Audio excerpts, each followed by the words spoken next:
are listening to the Heartland Author Podcast. I am Aaron Apollo Camp.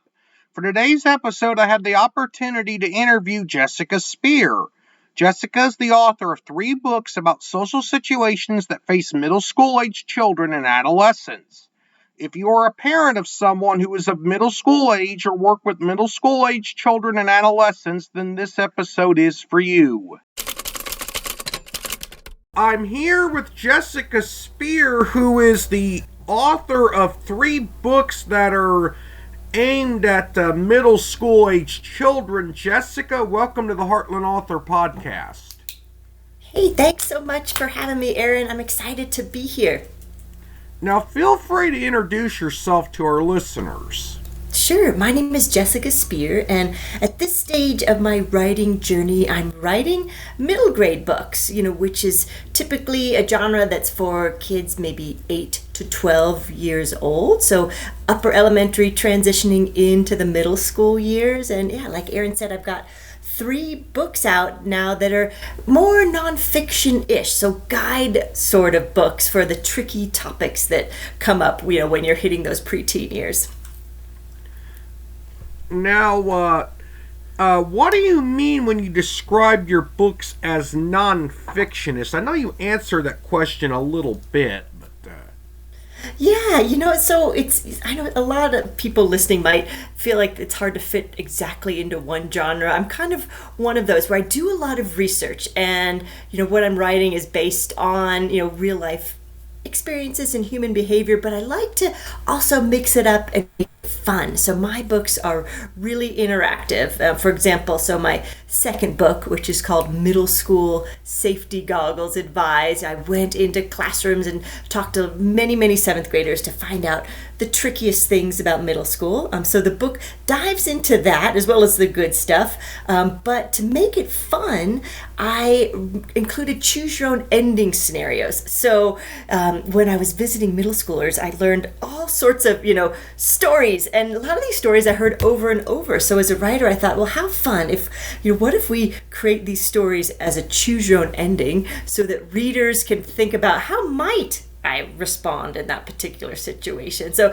that doesn't neatly fit into nonfiction, but in the rest of that book, there's a lot of, facts and information about, just the middle school years. Now, what are the names of each of your books and what are they about? Sure. So the first book, which came out in 2021, and you'll see that I have very long titles. so this one, the main title is BFF, which is Best Friends Forever, or NRF, which stands for Not Really Friends, and the subtitle's A Girl's Guide to Happy Friendships. And that book grew out of a friendship program I ran in schools and really helps girls develop healthy friendship skills and kind of put some foundational awareness and skills in place as they hit the middle school years. So that was my first book.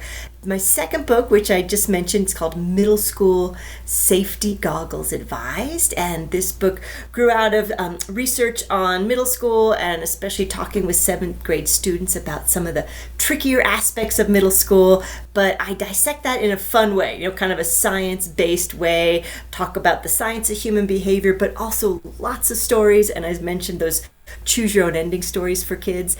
And my third book, which actually just released last week, it's called The Phone Book. Stay safe, be smart, and make the world better with the powerful device in your hand. And this book I wrote again for preteens because kids having phones earlier and earlier. So I wanted to write a book that really helps kids and parents know how to navigate that phone in safe and healthy ways. So it dives into all sorts of things like digital safety and privacy and cyberbullying and digital drama and FOMO and social media. So all the stuff, that I'm hoping will equip kids, to use your phone in positive ways and avoid, the dark side of technology. Now, for those of you who are listening and do not know what FOMO means, it means fear of missing out. Yes, yeah, thank you for clarifying that. Yeah, so FOMO has been around, of course, before phones.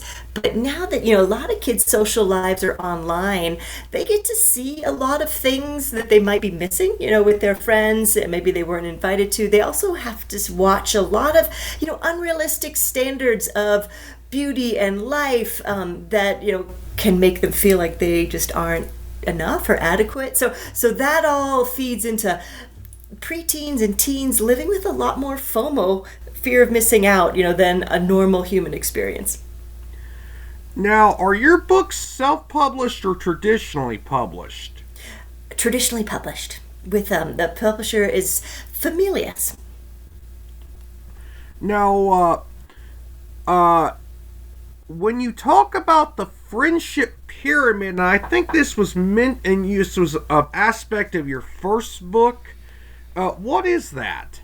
Yeah, and so that first book, which is BFF or NRF, Not Really Friends, and that's the one that grew out of a girls' friendship program. And one of the resources that I shared with kids in that program was something I created called the Friendship Pyramid. And I found that this really helped give kids a bigger perspective of, the world of friendship. So at the very, very top, so imagine the shape of a pyramid. At the very, very tip is close friends, and so as we know as adults, sometimes close friends are hard to find, and we tend to have just a couple of close friends because it takes time, to develop trust and to make these relationships feel close. So that is something that's pretty unique. But underneath that, so a huge swath of the pyramid is what I term friends, and I'm loose with this term because I find kids are too. So friends can be, neighbors, even cousins and classmates and teammates, and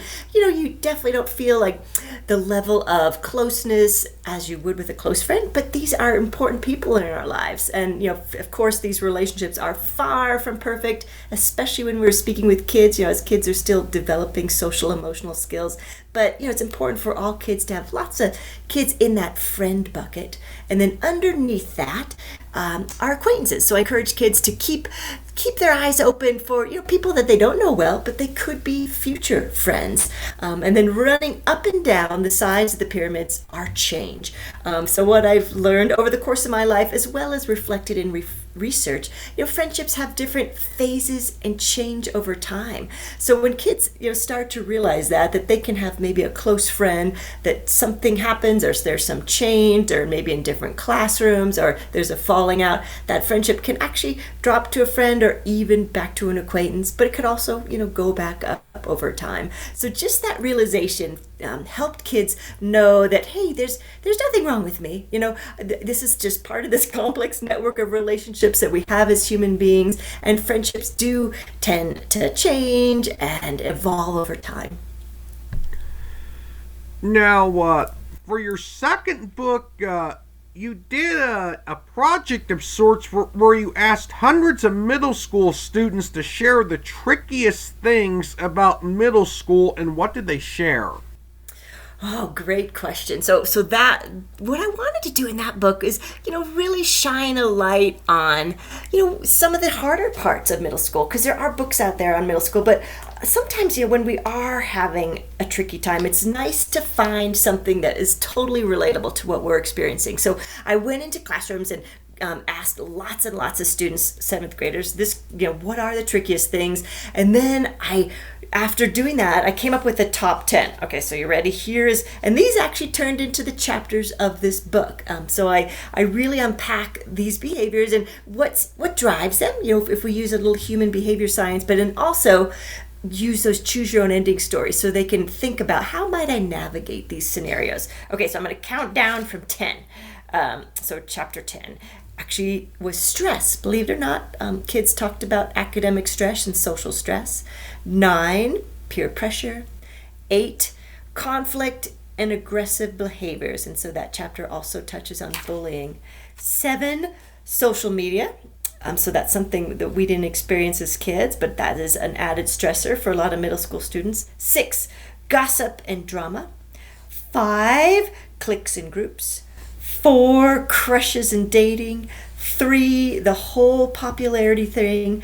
2, changing friendships, and number one, believe it or not, harsh judgment. So I heard a lot from students about how students are, they're feeling judged by their peers.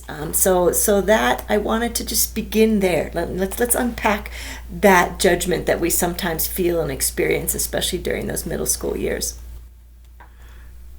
Yeah, I graduated high school in 2008. And social media was in its infancy when I was in high school. It was pretty much non-existent when I was in middle school. Oh, yeah, Aaron, things have really changed.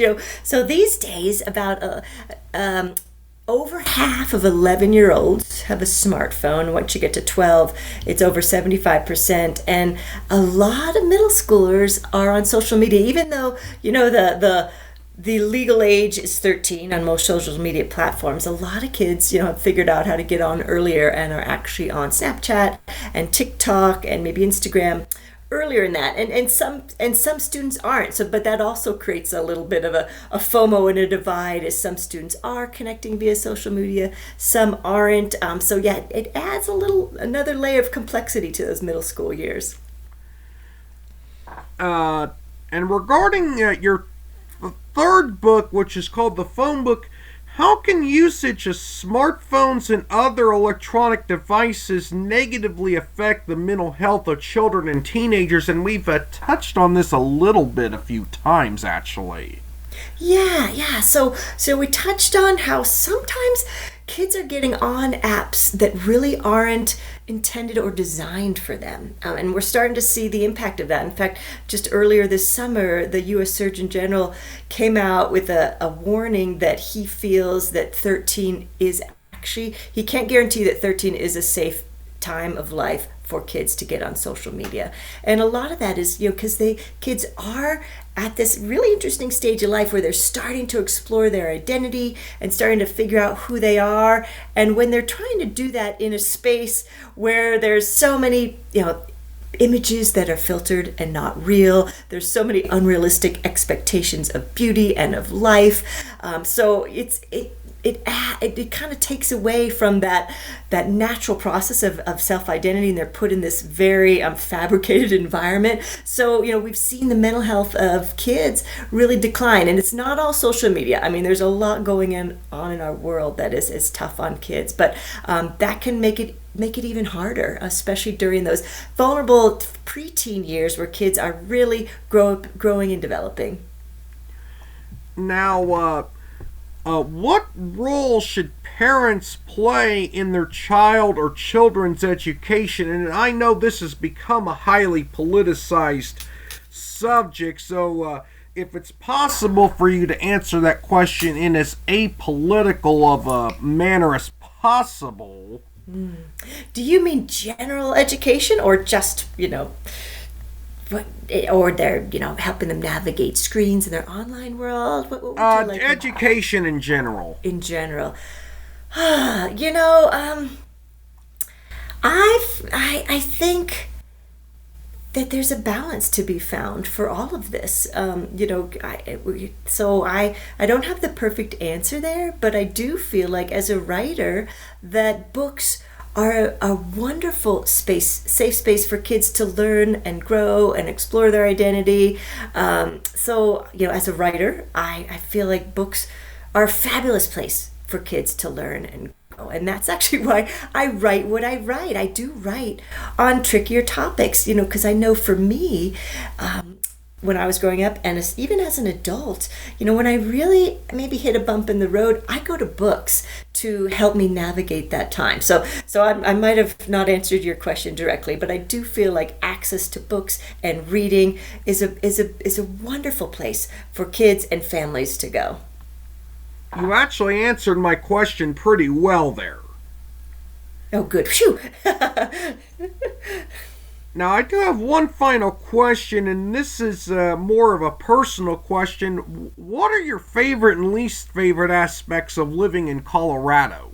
Oh, my favorite is just the views, So as I look out my window right now, I just have amazing views of mountains, and I see a lot of wildlife and green space and open space. So that just feeds my soul, to be really close to nature. So I love that. But what I don't love about Colorado is especially where I live, so I live in the mountains, we have a lot of snow and a very long winter. So this, where I live, there's not really four seasons. We kind of skip spring altogether. It kind of goes from winter, and then maybe in April, May we switch and it's summer. But there's real no official spring, because winter tends to be really long here. So that gets tiring, but it does make for a great environment for writing. Well, Jessica, that was my final question, and I thank you for appearing on the Heartland Author Podcast. Oh, thanks for having me, Aaron, and thanks for shining a light on books and writing and reading. Jessica brought a very interesting and important perspective to this podcast episode. This is Aaron Apollo Camp reminding y'all to write your imagination. Bye for now.